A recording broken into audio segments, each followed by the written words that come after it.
So I'll start off and introduce you just so Action. the audience knows who you are.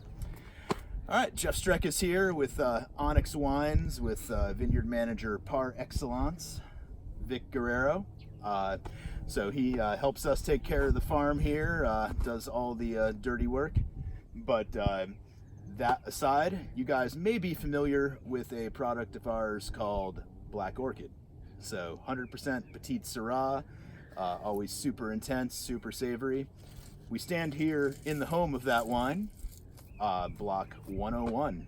So this is the primary block we pull our Petite Sirah from, always the basis for the Black Orchid wine, which has become such a crowd favorite over at Onyx. And Vic is going to tell us a little bit about the intricacies of farming this variety. So here in this Petite Sirah, what we've been doing with the crew today is we've been coming in here and removing laterals from the morning side. We've been leaving the afternoon side intact.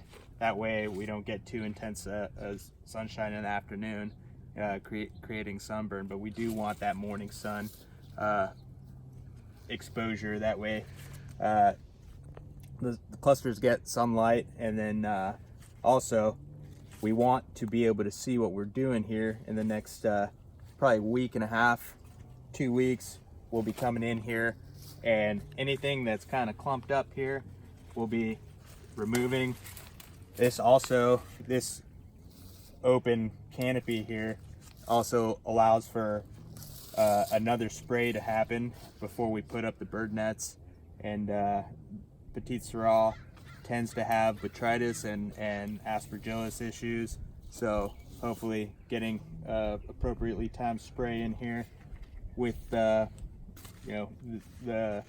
good open canopy here will get our spray on target and help us keep these clusters healthy. So two terms that I think come into play here. One, you always hear us winemakers babble on about stupid things, and you're like, oh, that's probably a phrase that sounds kind of cool but has no meaning.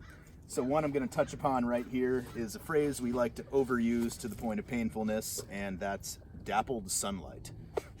So, you may hear us talk about putting skylights into dense canopies or removing leaves in certain areas. But I think this is a great example, as every time Vic was digging in here, you kind of see the shadows moving around on this cluster. You're trying to give it a little bit of broken up sunlight, but not just full-on exposure to the point where it might sunburn or have an issue. So that's one thing I wanted to throw out there. And then another one, there's a great cluster example over here. Right here. So do a close-up on this cluster if you don't mind. Now, this may look like two clusters because, quite frankly, it's the size of two. This, however, is what's known as a wing or a shoulder. So it's actually part of the same cluster but grows off to the side. And in Petite Sirah, these wings often grow to the exact same size as a regular cluster. So one thing we'll do a lot of in a block like this is just rip off the wing and leave the main cylindrical part of the cluster to grow. And that's how we get that intensity into Black Orchid.